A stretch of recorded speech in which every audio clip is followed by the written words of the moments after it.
నమస్కారం ప్రేక్షకులకు విజయదశమి శుభాకాంక్షలతో దేవి వైభవం ప్రత్యేక కార్యక్రమానికి స్వాగతం.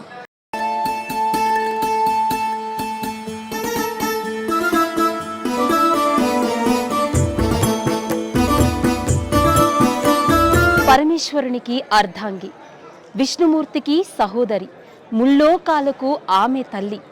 ఆమె ఇచ్ఛాశక్తి, క్రియాశక్తి, జ్ఞానాశక్తి. అమ్మే సర్వశక్తి స్వరూపిణి, భక్తుల మనసులో కొలువైన జగన్మాత. ముగ్గురమ్మల మూలపుటమ్మగా చాముండేశ్వరి దేవిగా అష్టాదశ శక్తిపీఠాలలో ఒక్కటైన మైసూర్ గిరులలో కొలువై ఉంది. దసరా అంటే మైసూర్, మైసూర్ అంటే దసరా అన్నంతగా గుర్తింపు దక్కించుకుంది అమ్మ అంబారి ఉత్సవం. నేడు విజయదశమి సందర్భంగా చాముండి క్షేత్ర వైభవాన్ని వీక్షిద్దాం. ఒకప్పుడు మహిషుడు పాలించిన ప్రాంతాన్నే నేడు మైసూర్గా పిలుస్తున్నారు. అమ్మవారు మహిషుడిని వధించిన తరువాత మహిషాసురమర్దినిగా పూజలు అందుకున్నారు. మైసూరు కొండపై కొలువై ఉన్న చాముండేశ్వరి అమ్మవారిగా పూజిస్తూ ఉన్నారు.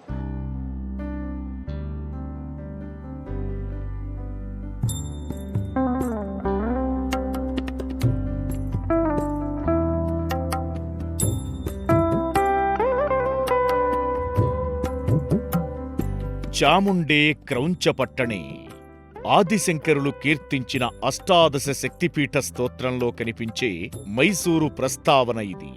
సతీదేవి తల వెంట్రుకలు పడిన శక్తి క్షేత్రం మైసూరు. అయితే ఇక్కడ అమ్మ చాముండేశ్వరిగా ఖ్యాతిగాంచడానికి మరో గాథ ఉంది.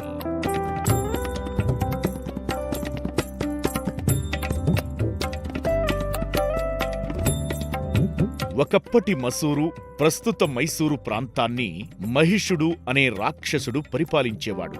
లోకకంఠకుడైన మహిషుడు తపస్సుతో కైలాసనాథుణ్ణి మెప్పించి పలు దివ్యవరాలు పొందాడు. దానితో దేవతల్ని మునుల్ని బాధించడం మొదలుపెట్టాడు. దేవతలందరూ హరిహర బ్రహ్మాదులను ప్రార్థించగా వారు ఓ మహాశక్తిని సృష్టించారు. ఆమె అష్టాదశ భుజాలతో సహస్ర కోటి మార్తాండుల తేజస్సుతో బ్రహ్మాండమంతా వ్యాపించి ప్రకాశించింది. శంఖ, చక్ర, గదా, పద్మ, ధనస్సు, బాణం, ఖడ్గ, ముసల, శూల, పాశ, అంకుశ పరశువులను ధరించి శత్రు సంహారం మొదలుపెట్టింది. 10 రోజులు అసురులతో పోరాడి రోజుకో రూపంలో రాక్షసులను సంహరించింది. 10వ రోజు మహిషాసుర వధతో అసురులను నిశ్శేషం చేసి సర్వలోకాల శోకాలను తొలగించి మహిషాసురమర్దినిగా పేరొందింది. మహిషాసురుడి సేనాధిపతులు చండముండులను అంతమొందించింది కాబట్టి ఈ తల్లికి చాముండేశ్వరి అన్న పేరు స్థిరనామధేయమైంది. మైసూరు చాముండేశ్వరి అమ్మవారు అష్టాదశ శక్తిపీఠాలలో 4వ అమ్మవారు మాత్రమే కాదు, సప్తమాతృకలలో ఒకరు కూడా. ఒకప్పుడు ఉగ్ర రూపంలో దర్శనమిచ్చే అమ్మవారు ఇప్పుడు భక్తులకు శాంతారూపంలో దర్శనమిస్తున్నారు.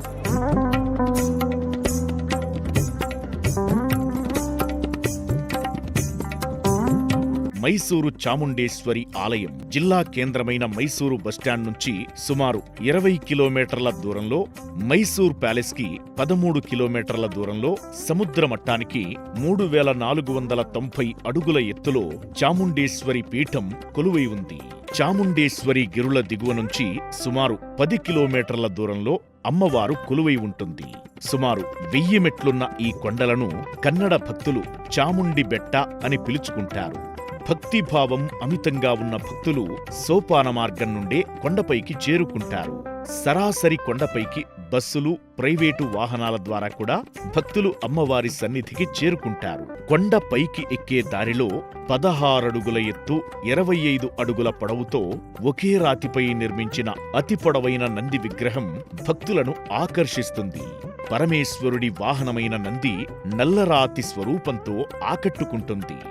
చక్కని మోపురంతో మెడభాగాన చక్కగా దృశ్యమానమయ్యే గంటల నగిషీలతో నంది విగ్రహం దివ్యంగా దర్శనమిస్తుంది. ఇదే మార్గంలో కొంచెం ముందుకు వెళ్లగానే మహిషాసురుడి నిలువెత్తు విగ్రహం ఒకటి కానవస్తుంది. ఈ మహిషుడు ఒక చేత ఖడ్గం, మరో చేత సర్పాన్ని కలిగి ఉంటాడు. దేదీప్యమానంగా వెలుగుతున్న అమ్మ రాజగోపురాన్ని చూడండి. మొత్తం 7 అంతస్తులతో నిర్మితమయ్యుంది అమ్మ రాజగోపురం.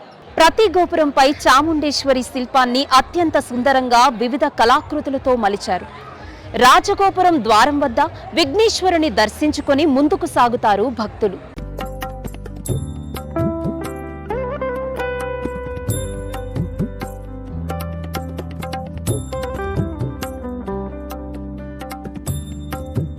మైసూరు చాముండేశ్వరి రాజగోపురం చుట్టూ అమ్మవారి ప్రతిమలు దివ్యంగా ఆవిష్కృతమై ఉంటాయి.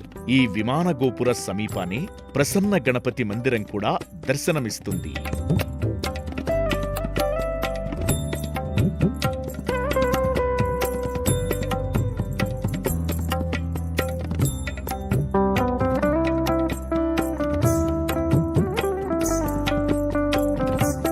ఎత్తైన కొండపై దివ్యంగా కొలువై భక్తులకు దర్శనమిచ్చే అమ్మవారు అనాదిగా పూజలు అందుకుంటున్నారు. 18వ శతాబ్దానికి ముందు ఇక్కడ జంతు బలులు జరిగేవి, కానీ ఇప్పుడు పూర్తిగా నిషేధించారు.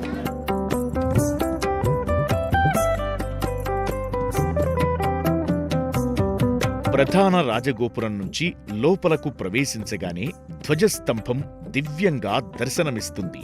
అమ్మవారి దర్శనానికి ఆలయ మంటపంలో చేరిన భక్తులు అనిర్వచనీయమైన ఆధ్యాత్మిక భక్తిభావానికి లోనై పులకించిపోతారు. దేవాలయంలోని ద్వారాలు వెండితో నిర్మించారు. 1927లో మహారాజ కృష్ణరాయ వడయార్ ఈ దేవాలయానికి మరమ్మతులు చేయించి అపూర్వమైన గోపురాన్ని కట్టించారు.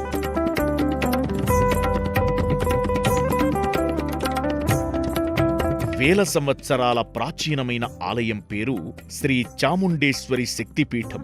ఈ శక్తిపీఠంలో అమ్మవారు దుష్ట సంహారిణిగా, మంగళదాయినిగా, జగన్మాతగా, చాముండేశ్వరీదేవిగా కొలువైయుంది.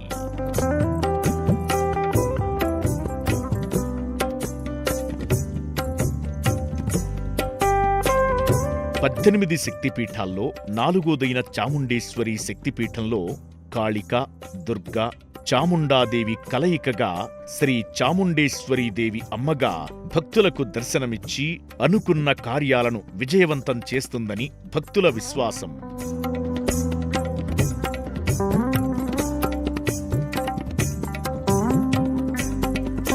గర్భాలయంలో చాముండేశ్వరీదేవి అమ్మవారు బంగారు స్వరూపంతో నిండైన మూర్తిగా కొలువైయుంటుంది. సర్వాలంకార భూషితంగా సూర్యమండల తేజో సమవిరాజినిగా అమ్మవారు భక్తులకు దర్శనమిస్తుంది.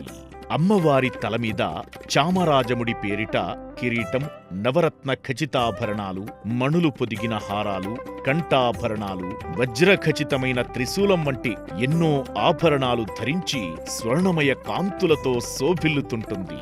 చాముండేశ్వరి అమ్మవారి ఆభరణాలను దసరా ఉత్సవాల సందర్భంలో మాత్రమే వడయార్ రాజవంశీకులు దేవస్థానానికి సమర్పించడం ఆనవాయితీ. మిగిలిన సమయాల్లో వారి వద్దే ఈ ఆభరణాలు ఉంటాయి.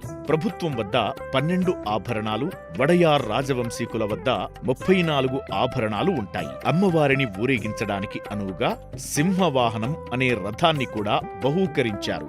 ఇక్కడ దసరా ఉత్సవాలు 10 రోజుల పాటు అత్యంత శోభాయమానంగా జరుగుతాయి. ఈ 10 రోజులు ఆలయం వేదఘోషతో మార్మోగుతుంది. శరన్నవరాత్రోత్సవాలు అంగరంగ వైభవంగా జరుగుతాయి. ఆశ్వయుజ మాసంలో పాడ్యమి నుంచి దశమి వరకు అమ్మవారు 10 అలంకారాలతో భక్తులకు దివ్యంగా దర్శనమిస్తుంది.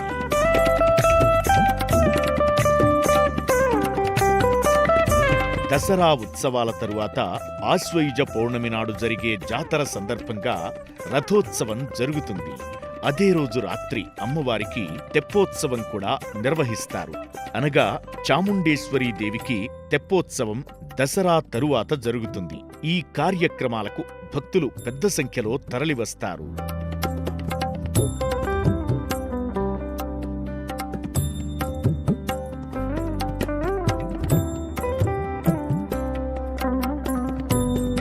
ప్రాచీన కాలంలోని అసలు మూర్తిని ఇప్పటి వరకు ఎవ్వరూ దర్శించలేదంటారు. ఈ అమ్మవారు పూర్తి ఉగ్రస్వరూపంతో ఉంటుందని భక్తుల విశ్వాసం.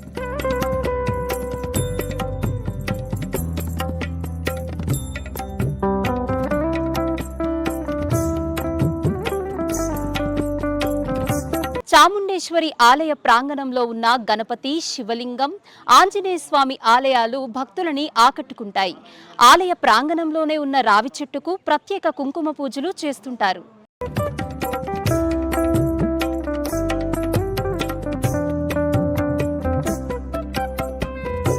ప్రధాన ఆలయానికి ఒకవైపు మహాబలేశ్వర్ స్వామివారి ఆలయం నెలకొని భక్తులకు దర్శనమిస్తుంది. ఈ ఆలయం అత్యంత ప్రాచీనమైన ఆలయంగా గోచరిస్తుంది.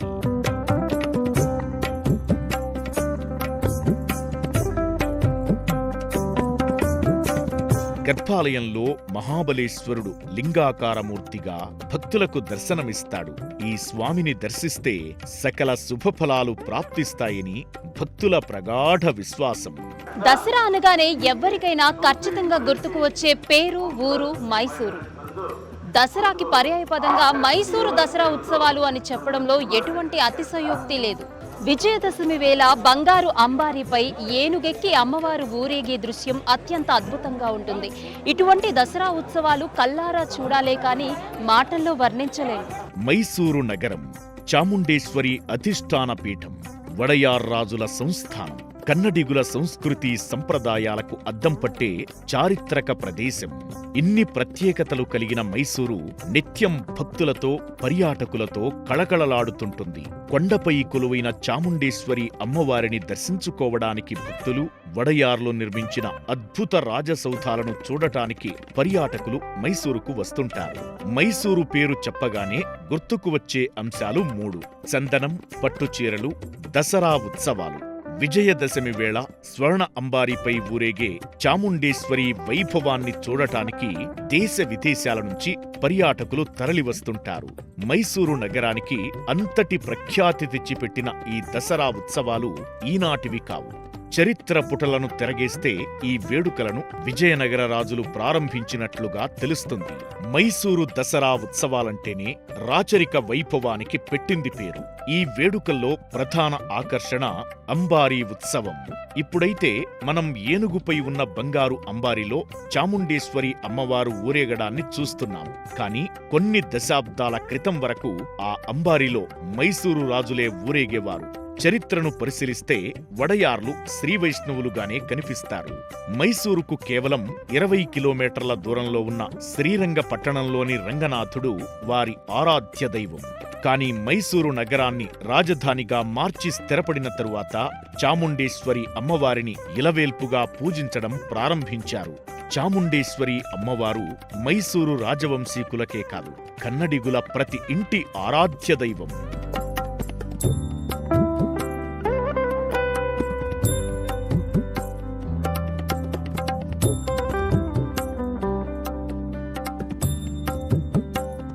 మైసూరు గురించి ఎవరైనా మాట్లాడితే మైసూరు ప్యాలెస్ ప్రస్తావన కూడా తప్పనిసరిగా వస్తుంది. మైసూరుకు వెళ్లే పర్యాటకులు ఈ ప్యాలెస్ ని తప్పనిసరిగా సందర్శిస్తారు. మైసూరు నగరానికే మకుటాయమానంగా నిలిచే ఈ రాజసౌధ నిర్మాణం 1897లో మహారాణి వాణి విలాస సన్నిధాన ఆధ్వర్యంలో ప్రారంభమై 1912వ సంవత్సరంలో 4వ కృష్ణ వడయార్ పరిపాలనలో పూర్తయింది. అప్పట్లో ఈ రాజప్రాసాద నిర్మాణానికి 41,47,913 రూపాయలు ఖర్చు చేశారు. ఈ మైసూరు ప్యాలెస్కు అంబావిలాస్ ప్యాలెస్ అని కూడా పేరు. మైసూరు దసరా ఉత్సవాలు జరిగే 10 రోజులు అంబావిలాస్ ప్యాలెస్ 1,00,000 విద్యుత్ దీపాల వెలుగులతో కాంతులీనుతుంది. చాలా మందికి తెలియని విషయమేమిటంటే ప్రతి ఆదివారం రాత్రి 7 గంటల సమయంలో 45 నిమిషాల పాటు విద్యుత్ దీపాలు వెలిగిస్తుంటారు. మైసూరు దసరా వేడుకల్లో మరో ప్రధాన ఆకర్షణ రాజదర్బారు. రాచరిక వ్యవస్థ రద్దు కాకముందు నవరాత్రుల 9 రోజులు మైసూరు మహారాజు వారు ప్రజలందరి సమక్షంలో దర్బారు వేడుకను నిర్వహించేవారు. వారి కష్టనష్టాలను తెలుసుకునేవారు. అయితే రాచరిక వ్యవస్థ రద్దయిన తరువాత కూడా ఈ వేడుక కొనసాగుతుండటం విశేషం. ప్రస్తుతం ప్రజల సమక్షంలో కాకుండా కేవలం ప్రైవేటు కార్యక్రమంగా ఈ వేడుకను నిర్వహిస్తున్నారు. ప్రైవేటు రాజదర్బారుకు పరిమిత ఆహ్వానితులు మాత్రమే ఉంటారు. బంగారు సింహాసనంపై మైసూరు మహారాజు ఆసీనుడైనప్పుడు వేద పండితులు ఆశీర్వదించడం రాజదర్బారులోని ముఖ్య ఘట్టం. ఈ బంగారు సింహాసనం పాండవుల కాలం నాటిదిగా చెబుతారు. వెలకట్టలేని విలువైన ఈ సింహాసనంపై సాలభంజికలు, గజ, తురగ, అశ్వ పదాతి దళాల బొమ్మలు, బంగారు ఛత్రం వంటివి ప్రత్యేక ఆకర్షణ. మైసూరు దసరా ఉత్సవాలకు వెళ్లినప్పుడు మాత్రమే ప్రజలు ఈ బంగారు సింహాసనాన్ని వీక్షించే అవకాశం ఉంటుంది. 2015లో శ్రీకంఠదత్త వడయార్ మరణంతో నాటి నుంచి దర్బారు వేడుకను ప్రస్తుత మహారాజు యదువీర కృష్ణదత్త చామరాజ వడయార్ నిర్వహిస్తున్నారు. ద్రోణ, బలరామ, భరత, కాంతి, గాయత్రి, కోకిల, శ్రీరామ, అభిమన్యు, గజేంద్ర, బిలిగిరరంగ, విక్రమ్, వరలక్ష్మి, సరోజిని వీరంతా ఎవరు అనుకుంటున్నారా? మైసూరు దసరా ఉత్సవాల్లో చాముండేశ్వరి అమ్మవారి ఊరేగింపులో కనిపించే గజరాజులు. వారి పేర్లే ఇవి. కర్ణాటక అభయారణ్యాల్లో 70కి పైగా ఏనుగులున్నప్పటికీ ప్రతి ఏటా 12 ఏనుగులను మాత్రమే ఎంపిక చేస్తారు. 750 కిలోల బరువున్న బంగారు అంబారిని 1972 నుంచి 1998 వరకు బలరామ అనే ఏనుగు మోసింది. ఆ తరువాత అర్జున అనే ఏనుగు అమ్మవారిని ఊరేగిస్తోంది. ఈ విజయదశమి శుభవేళ ప్రత్యేకంగా మైసూరు చాముండేశ్వరి అమ్మవారి ఆలయాన్ని తిలకించాం కదా. మరో కార్యక్రమంలో మళ్ళీ కలుద్దాం. నమస్కారం.